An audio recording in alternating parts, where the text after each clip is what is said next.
Hello, my brothers and sisters in Christ. We will continue in our catechesis on helping us to celebrate the liturgy in a worthy and more reverent manner.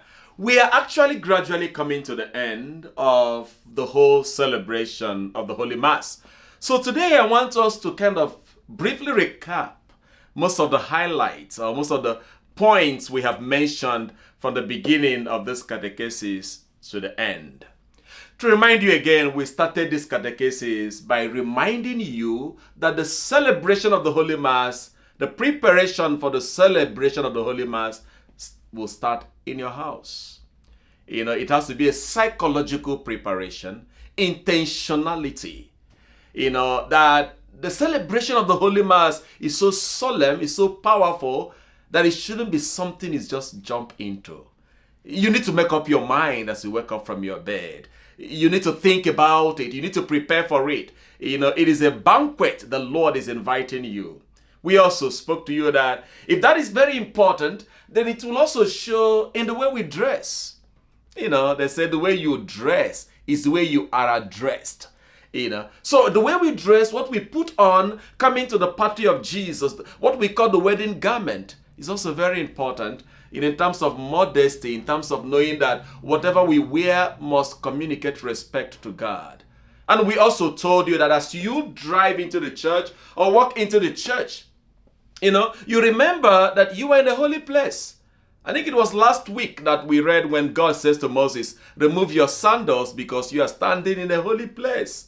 And so as we enter into this compound, we look at the beautiful images, the statues, and as we approach the church, we are filled with the awe of God's presence. It is a reminder that we are walking into the holy place. And so what do? We don't just rush. We gaze, we look, we admire, we mentally pray as we look at those images.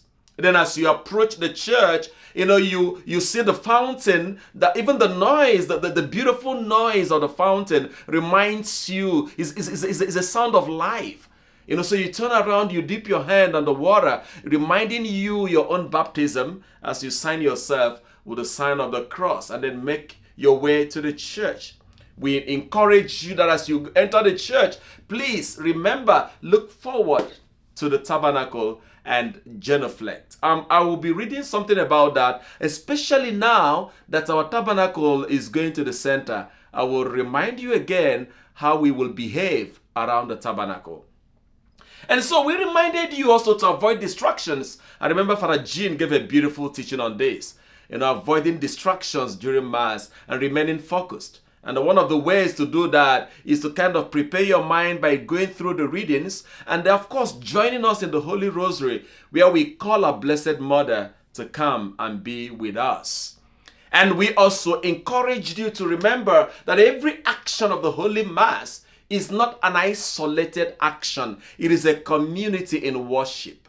So when we stand, we all stand. When we kneel, we all kneel. When there is a procession, every procession is done on our behalf. Be it the first procession of the priest to the altar, which is actually the procession of Jesus to Mount Calvary, or the procession of some of the faithfuls presenting the bread and the wine, they are all doing that on our behalf. And so that every action that happens at Mass, we must intentionally add ourselves to it. And of course, one of the most active ways to participate, has been recommended by the Second Vatican Council, is to sing along with the choir. And that is why we have made the provision of the hymn books that you have. They are not for decoration. They are meant for us to actively participate at the Holy Mass. And so we encourage you that when you come, please mark the readings. Right now, we try to show the numbers of the hymn even ahead. You can even check it out on our Facebook at every weekend so that when you come, you are prepared. That these are very important because when we take this celebration seriously, it becomes an act of faith. And I tell you, when we do this, we reap the benefits in great way. So eventually that navigated us to talking about the offertory, where Deacon Vince encouraged us to unite our offertory with what we give. Our lifestyle and everything is united to the bread and the wine that we offer. And of course, Father Emmanuel also extensively spoke about so many things, especially the right way to approach the Holy Eucharist when it is time for us to celebrate the Mass. Last week, I spoke extensively on the consecration and then the Holy Communion and what it means and why we should receive it and the proper way to receive the Holy Communion. We reminded you that communion must be received only by Catholics who are in the state of grace. And we also explained why that is appropriate and necessary. And so the celebration of the Holy Mass comes to an end. The Holy Communion has been received. The final prayer is said. When that happens, we now go to what we call the concluding rite. That once the prayer after communion has been said, announcements are made, and then people are dismissed by the word, go forth, the Mass is ended. But what does that mean? Go forth to do what? And I want us to look at some of our attitude and behavior, especially when the Mass is over.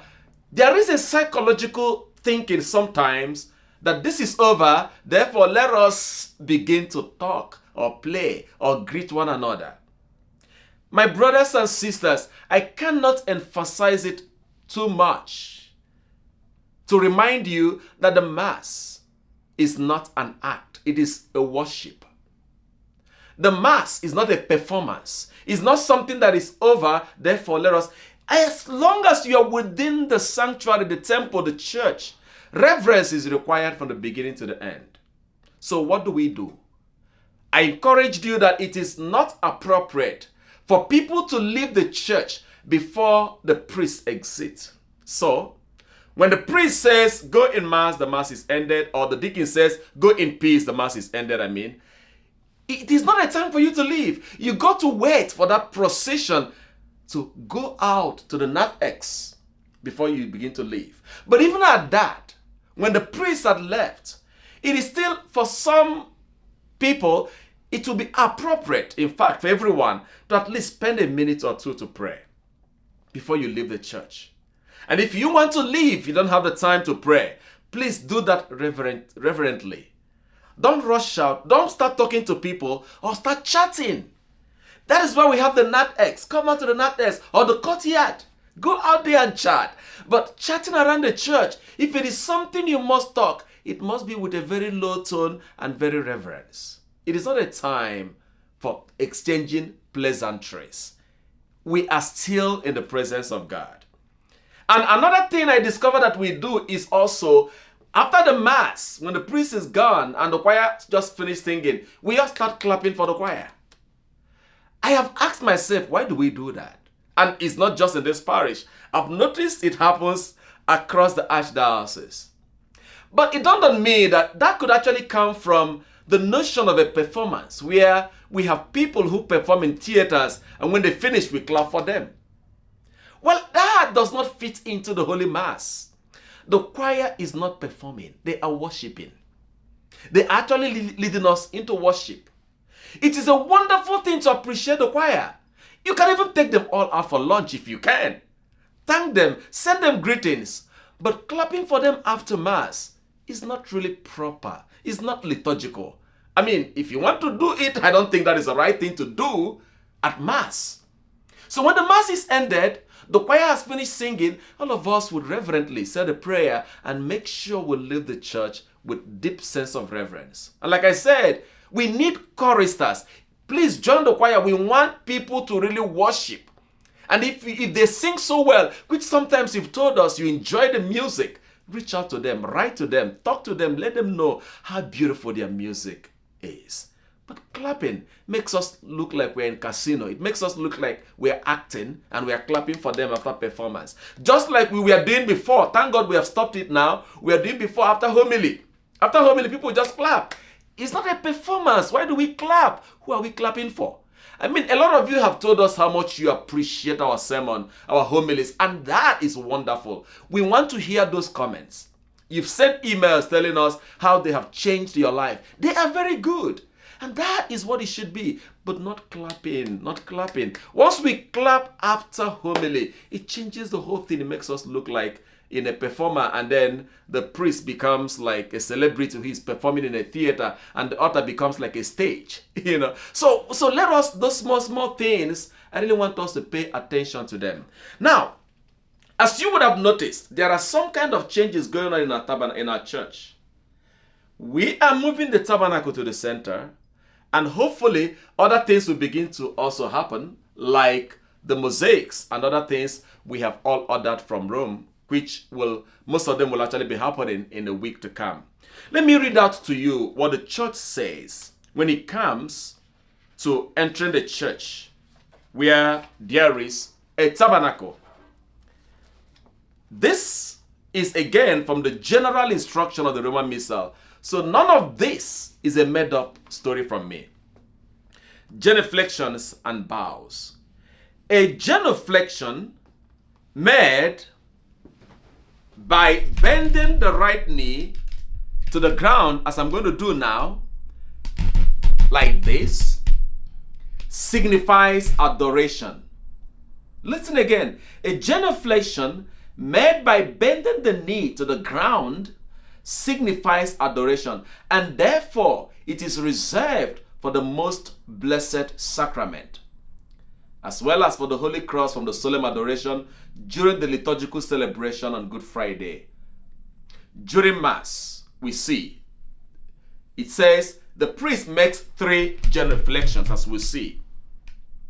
But apart from that, when people enter the church, if the tabernacle with the most blessed sacrament is situated in the sanctuary, listen, when the tabernacle with the most blessed sacrament is situated in the sanctuary, the priest, the deacon, and other ministers genuflect when they approach the altar and when they depart from it, but not during the celebration of Mass itself. So you're going to see that once we install the tabernacle at the front, every time we approach for Mass, the priest will now genuflect before and after the Mass.